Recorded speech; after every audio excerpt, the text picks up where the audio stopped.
Hello Honda fanboys and girls, we're back with the Supermoto and we're going to be doing some very important maintenance today. But not just any regular maintenance, today we're going to be doing something that's very important and you should be checking on a semi-regular basis, that being a valve check. But not just any valve check, because we're going to take it a step further. We're going to go above and beyond. We're going to go boldly where no Honda owner has gone before. We're not just going to check the valves today, no, we're going to adjust them. So I know what you're probably thinking right now. You have to adjust the valves now? Really? Does anyone ever need to adjust the valves on these bikes? No, they don't. And no, I don't. But I want to do this anyway for educational purposes, for me so I can know how to do it, and for you so that you can eventually figure out how to do it if it ever comes up. I know this is very infrequent. In fact, I don't think I've ever heard a case of anyone having to actually adjust the valves after they check them, but it's bound to happen when maybe someone out there has 100,000 miles on it or something like that, and then they'll need this video, in which case, here I am and here you are. I'm really going on a long game with this one, but let's get started.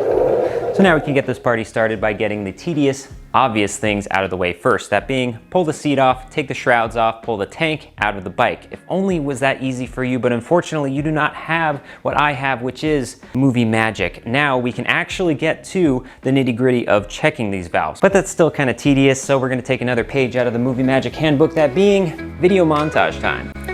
Looks like it's time for a video montage, because who's got the time? As he works in the garage, we gotta move this along, so we'll pace it with a song, one that speeds things up, glossing over boring stuff. Yes, it's a montage song made with AI, because I'm not creative, but now we're done. Goodbye. There we go, some more tediousness out of the way, but I will gloss over just really quickly here what I actually did there. One of the things that I needed to do was take off this inspection cover. Behind that is a little sprocket with an Allen key on it, and on that are 2 tick marks, so we turn that until it lines up with a little spline right there that says T. We also double check that we've gotten the right stroke by checking this, the decompression valve thing, that it's in the front position, not the back position. And making our way to the other side of the bike, we can also check that with the cam gear here. You can see that there is a white mark here, making sure that that is in a perfect line and lines up with the back right here where the cam gear is actually sandwiched in. So I know I glossed over a lot of that stuff, but that's because I did a more in-depth video just for the valve check about a year or 2 ago, so I highly recommend checking that out if you are just doing the valve check. You can find that right up here. I also highly recommend having a manual on hand when you're doing this kind of work, because it is very involved. There's a lot of steps in this process and you are opening up the engine. All the stuff inside there needs to be at specific points, specific clearances, and you want to make sure you know what you're doing. So I highly recommend getting a manual. I actually have one on a tablet here. I found this for like 20 bucks on OfferUp. It's perfect, and you can get a manual just like this for this bike or any other bike that you have with emanualonline.com. They have manuals for a bunch of stuff, and it's really helpful to have this stuff on hand, especially on something like this. You can search through it. It's easy to swipe through. You're not going to get pages all greasy and grimy. And if you use my code LexDFox22 at checkout, you can get any manual 22% off. And I will have the specific link to the manual for this bike in the description below. So here you can see the manual a little bit what I see. These are the steps that I just described, and if we go over to the next page, it'll show you exactly where to check the valve clearances and what those values are. Now we're going to go into the unlikely and improbable scenario, which is you actually need to make adjustments to these valve clearances. You checked them and they are not in spec, and the specs are on the screen right here. Let's say that you checked everything and these numbers do not line up with the numbers that you are showing in here. So we will swipe to the next page and go to the adjustments. But now we're in the steps to actually start adjusting these things. First step is going to be loosening the cam chain tensioner. But actually, I'm going to add a step here because I've done this with other adjustments in the past, and I feel like this is very helpful, and that is going to be actually threading on some zip ties here to the cam gear to hold the cam chain in place, because we want to make sure that this is still timed once it's all said and done. And this makes it so much easier because then we don't run the risk of actually getting this out of alignment and actually loosening or jumping teeth. Now let's loosen this nut and get started. Okay, so we got the cam chain bolt off of there, and that's just a cover, really. The manual says you have to have a specialized tool, but I've actually found one that works. So this is just a regular old little flat blade, the smallest flat blade you could find in any socket set. The only thing was I had to Dremel the sides here to taper it a bit because it wasn't long enough in order to fit in here. Put the flat blade in and turn it around until you feel it go into the slot right there. Now you're gonna need two hands for this part. One, a finger to apply pressure, because as you apply pressure to this, it wants to push back out towards the chain to keep tension on it at all times. But we're gonna apply pressure to this so this doesn't spin, and then we're gonna take a 1/4 inch wrench here, open-ended, and then we're actually going to move to tighten it and apply pressure so that way when I have to move this, it's gonna stay in place. Because like I said, it wants to go back. So if I loosen up right here, you can see it just flips right back to its original position. And you'll see as well on the top that it's starting to loosen. Now we get to a point here where it doesn't feel like it's gonna go any tighter. Just go a little bit further and it locks in place. Now it's nice and loose, we can keep going up top. So up top there's 4 bolts that hold the cam together. There's gonna be 2 here and 2 here. Loosen those, pull them out. Now for the fun part, we're gonna pull this off, and be very careful when you do so because there are a few set rings and things sandwiched between this and the top of the heads. All right, now for the fun part. So I actually took off one of my zip ties on this end and put it on this side so that they're both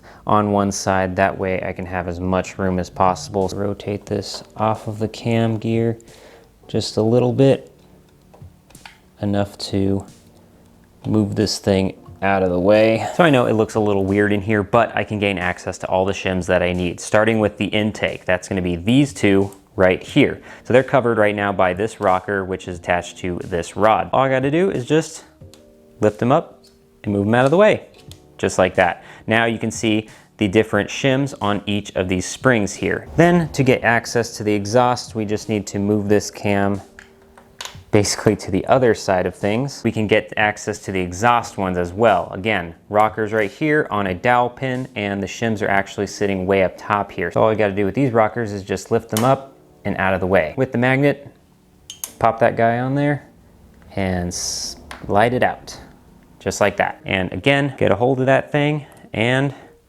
pop it out. Now after all that work, you finally have your shim, but what size do you replace it with? This is where the fun part comes in, math. I am a mathematician by trade, so I am allowed to say that. We're gonna use a formula and take the difference between what we recorded in the valve check versus what it actually should be, and then add that to the shim we just took out. So let's use an elaborate drawing as an example, not to scale obviously. And let's say in this example, we're checking the exhaust valve, which is right here, and we found that it's 0.35 millimeters. However, as we saw earlier, we want 0.28 millimeters. So we take the difference with what we have versus what we need, subtract that, and then we get 0.07. Then we take the measurement of the shim's thickness. I know this is a dime, but everything's buttoned up back there, just go with it. And with the calipers, you can see here, it is 1.32 millimeters. And so since we previously did the difference that we need to add this to the existing number. Now be careful when you do this because it's easy to accidentally subtract where you're supposed to add and add where you're supposed to subtract. Think about it this way. If the gap in this case is too big, we need the shim to take up some of that gap, so that shim needs to be wider in order for the clearance to be smaller. So in this case, because I want to narrow the gap, I'm adding that to the existing shim length. So we have 1.32 plus 0.07. That gives us a new shim size of 1.39 millimeters. You see, kids, math can be fun. So now that you've determined exactly which size shim you need, it's pretty simple. We're gonna just reverse the process and put this shim back in its place. Now be very careful with this because you definitely don't want that dropping in there. Make sure it's fully seated, and then of course, put the rockers back into position so that we can put the cam back on. Continuing on with our good friend install, reverse of removal. We're gonna put this cam back in its place, making sure that the bearings are sitting where they're supposed to. So I'm gonna slide those into place and put the cam chain back on the gear, just like so. We're gonna put the rings back in. Now time to close up the clamshell basically and line all this up. This is gonna be a little bit tricky, I've noticed, because these two bearings right here are not really held in on the bottom half. Like there is a little bit of room for movement. So we got to make sure that these grooves here line up with the rings that we just put in at the same time that these two dowels are being lined up in the back here. Lightly seat it, not put too much pressure on it because I might need to do a little bit of wiggling before it actually gets into place. Okay, so getting that in there was not too bad, and you can tell that it's set in place and everything is properly aligned because right there you can see that it's completely flush down to the head and there's no gaps in there whatsoever. Same on the other side here. It's even easier to see right here and right here. Both of these are flush and set in place. So I have the manual in front of me here, and as you can see, the next step is to torque these bolts. Here's the specifications. We're going to torque that to 11 foot-pounds, but first, before I do that, I want to make sure that everything is still in alignment, that this is still at top dead center, and not only that, but I haven't jumped any teeth when it comes to this, because yes, this is sandwiched on this end, but what if, because it's all loose, what if it jumped a tooth down here? We want to make sure that that's all good as it sits. So thankfully nothing moved, everything is still in time. So we can go forward with the next step and drop these 4 bolts into the top and torque them like it showed, 11 foot-pounds. Actually, scratch that for a second. Something I just realized that was baffling me for a second, but I got it figured out. So 3 out of the 4 of those bolts were doing fine, but it was this one, as you can see here, I can push on it and try to thread it in, and it's not going. That's because it's not fully seated, but the reason why is because this rocker arm at the bottom here is in the way. There's a little indentation that this thing slides into to lock this into place, but it's free spinning right now. Now I can actually tighten this thing down and this doesn't move. So keep that in mind. Back to it. Now that we've got everything torqued up top, it's time to come back to the cam chain tensioner and tension the cam chain. Instead of tightening, we just loosen a little bit, it clicks, and then look at that, it just slides right into place. Now that everything is set, I can finally take these 2 zip ties out of here. And again, to like triple check at this point, I'm gonna spin the engine a few times before I go any further, just to make sure that everything is perfectly in time. So that's all good, still in time, and I don't feel like there's anything impeding the movement of the engine as I just turn it over manually. But now we know all is good, we can close up top and put the cover back on. Well, let's hold on for a second, because in this case, I did not actually have a valve clearance issue to deal with, and so I glossed over this. I wanna stop right here to highlight this in case it's not obvious. Once you have a new shim or shims in place and you're at this stage, before you go closing everything up, stop what you're doing and recheck your valves to make sure you did your math right. Trust me, you would hate to realize after the fact if you added instead of subtracted or subtracted instead of added and actually made your valve clearances worse. You're already here, check it again. And then once you verified that everything is now in spec, then you can go ahead and montage your way back to a bike that is put back together. Yes, it's a montage song made with AI because I'm not creating. With that, we successfully went through a procedure that honestly, you should never need to do. Unless you happen to be that one person, probably 5 or so years into the future where you check your valves and it's actually out of spec. In which case, I got you.